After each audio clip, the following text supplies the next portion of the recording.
Nandito tayo sa tabo ng Batu-Batu, Panglima Sugala na ginaganap tuwing araw ng Sabado dito sa kanilang public fish port. So ito yung ating nabibili. Mga iba't ibang klase ng shells, merong kanga, merong sikad-sikad, meron namang stingray. Yan, merong dried stingray. So yan, merong iba't ibang klase ng shells tulad nito na isang bagungon. Ayan, yung ating nakikita.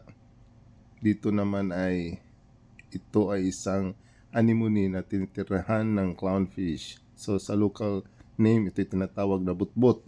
So ito yung sa movie na tinitirahan ni Nemo.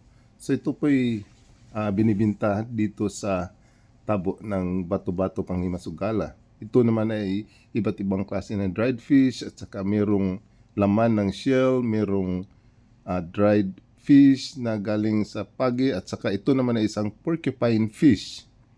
Maraming tinik. So, yan sa itaas ay iba't ibang klase ng seaweed. So, yan ay lato. Meron namang mga sea urchin, gunad ng sea urchins. So, dito sa medyo baba ay ito ay isang laman ng isang napakalaking shell. Yan.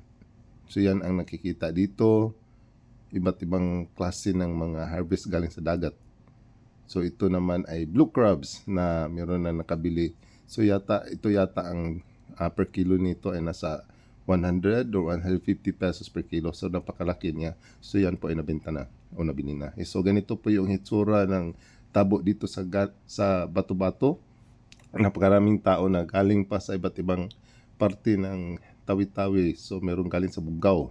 Ito naman ay iba't ibang klase ng isda at saka meron ding mga squids. So yan po ang pakikita. So nakita niyo yan, isang box fish. Hindi yan common. May isda sa bato. Yan.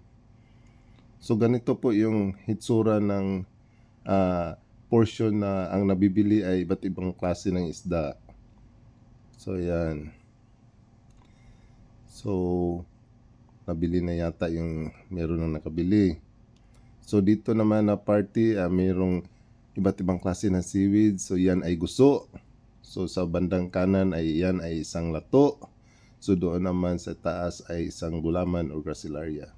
So dito naman tayo sa ibang parte ng mga paninda na galing naman sa bukid. So yan, may mga talong, may mga kamote, saging.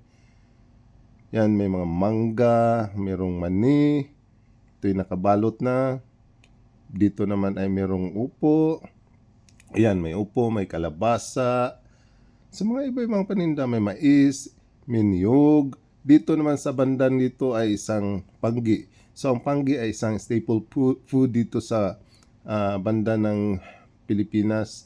Ito'y galing sa kamuting kahoy. So meron lang talagang isang pamamaraan na paano ito i-extract galing sa kamuting kahoy. So yan po ang hitsura dito. So yan, sa bandang yan ay maraming panggi. Meron namang mga mais. Yan. So ito po yung nakapila pa ng mga sasakyan ng dadala ng mga produkto na galing sa bundok. So kailangan pa nilang mag-display. So dito naman mayroong pagkain na binibinta. Yan ay pyuto, yung nakabalot sa plastic. At ito naman ay patil. At saka mayroong sanglag na galing sa kamuting kahoy. So yan ang kinakain. Dito naman ay isang patulakan. Isang kakanin na gawa sa sticky rice na nilalagay doon sa kawayan. So yan po ang hitsura. Yan ang laman. So kailangan mong biyakin yung kawayan para makain yung laman. So yan po ay dinadala pag yan. Yan ang hitsura ng patulakan. So 3 piraso niyan ng kawayan na yan ay worth 100 peso. Dahil tayo nagugutom, tayo kakain ng sate. So yung ating napipili ay sate na chicken. So meron ding mga sweets, merong yan, kutsinta. So yan po ang makikita dito sa Tawi-Tawi na tabo dito sa Batu-Batu.